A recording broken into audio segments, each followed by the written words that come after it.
your first question from beginning, of course, with Mayor Jordan.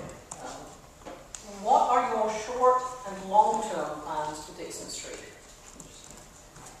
Well, right now we've been looking at a parking situation for about 20 years. We've talked about a parking deck for years and years and years. The short and long term is that we have got to develop the downtown area. And the way we're going to have to do it, we're going to have to address the parking issues in the downtown area. We talked about that for years. I sat on the council, we talked about it 2003 and on. We presented the plan in 2005. And I certainly want to thank the former mayor because basically the plan that we brought forward to the city council in 2010 was basically his plan. We put residential on it and we passed it unanimously by the city council. Now what we're going to address now with that, we're going to develop the downtown area. It will help us develop the downtown area with that parking deck.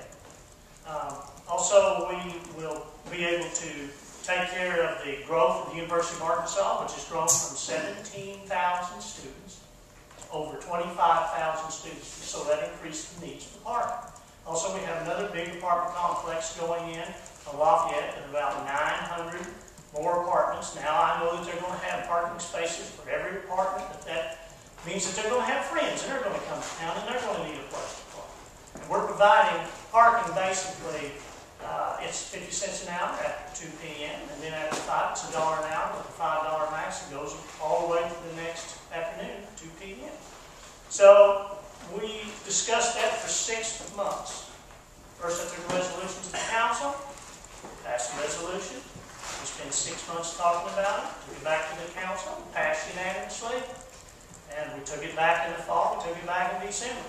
And we fully vetted that in the public. I find it interesting that the former mayor did not show up for any of those meetings. But in 2012, he showed up when we were looking at a deck in the downtown area. So one of the main things we're going to do is take care of the parking. We're going to support the WAC. As you know, they just announced that they're going to do a $20 million expansion of the present WAC facility. It's still on the master plan for a theater within the next 15 years. We've got to be looking at that. We have to look at the overall picture and where this city's going in the future. And I think we've addressed that, and I think we're doing well. Thank you. All right, thank you.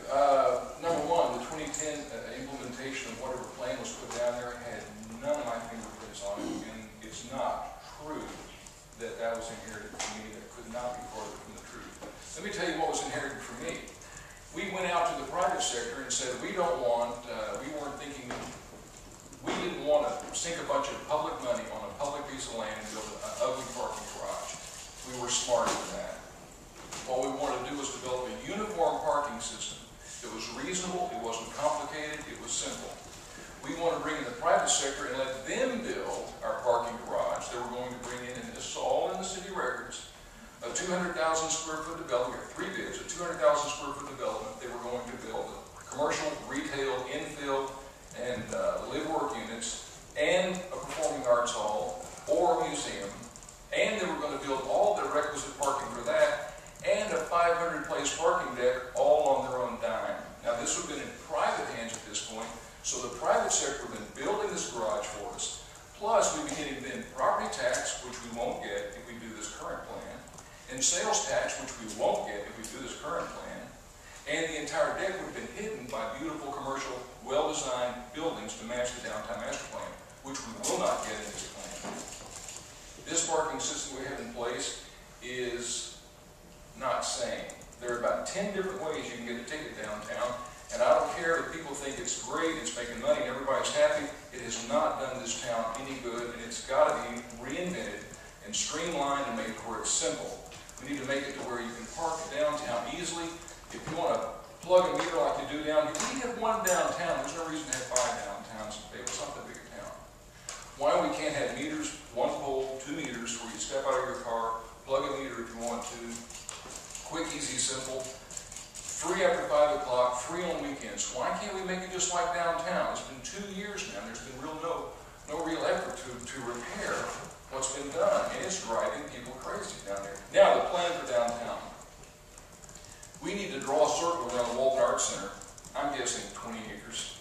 And we need to look at the Walton Arts Center lot and all the other asphalt down there and bring the community in with some good designers that we have locally and develop a plan that looks at all that asphalt, that sea of asphalt out there, and we need to incorporate more green space, a little place where we can put some public art, a civic space. Maybe we can design some streets where they're not only good for traffic, but you can close them off and use them for events and festivals as well. There's a lot we can do. It just takes imagination and vision and drive, and we can do anything we want down there. People thought we couldn't do anything with college, this section out here. Now look at it. There's still a lot of room for improvement, but to think that we can't do something even more spectacular around the Walton Arts Center, we're missing the bet, because we need to do what we can to revitalize and bring more and more people downtown to enjoy those businesses. Good. Mayor Jordan? I would challenge you to go back to the November 1st, 2005 City Council meeting and read those minutes, and you will know exactly what happened. I'm telling you the truth. What he's telling you is not true. You need to look at those minutes and read them. It's almost the exact same plan that was passed in 2010. The problem Mr. Cootie's having is he simply could not get it done and get a council working together to get it done, and I did. Now, if you want to talk about a public-private partnership, the reason I'm not real crazy about those, I can see how it would work. Remember the rusty crane with the big hole in the ground that sat there for 3 years? Anybody remember South Pass that went bankrupt? You know, we didn't even have a deed for that. I had to negotiate that deed. So, that's my response to it. Wow, where to start? 10th District, you voted for that as hard as anybody else and supported, just like everybody else did. Bobby Farrell was the only one to vote against it, and if you read those minutes, you'll see that both of us supported it. The whole plan for the 10th District was tear the mountain end down, which we needed to do, clean the lot, transfer that, the assessed value to the private developers, invest in the economy crash, and they couldn't get it built.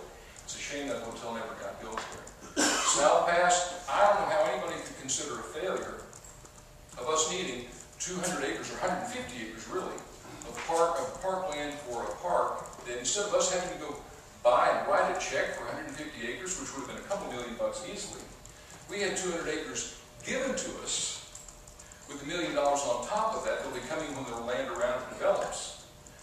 To think that that free gift to us is somehow a failure, I'd take it in a minute. If somebody said, here's $200 $1 million, and no strings attached, I'd take it in a minute, and I think that wasn't a failure.